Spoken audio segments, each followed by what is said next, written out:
Men yomon ko'radigan qizlar. Number 1. 200lamachi, tulki sifat qizlar.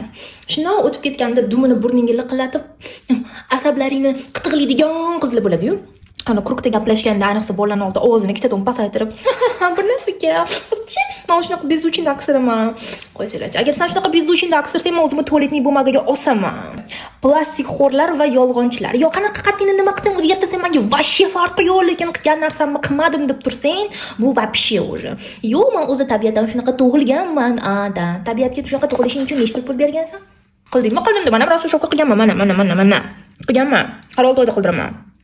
Men bolalarni yomon ko'raman. Birga qolib ketgan yer sharidan yer yutib ketsin sani. Qanaqa qilib yosh bolani yaxshi ko'rmaslik mumkin? To'g'ri, ular chichqoq bo'ladi. To'g'ri, ularni mushuk oqib yuradi. Doim pastdan artish kerak. Nima qilibdi? Axir u bola-ku. Chekadigan qizlar. Stop. Bilmayman nimaga. Просто yoqmaydi всё.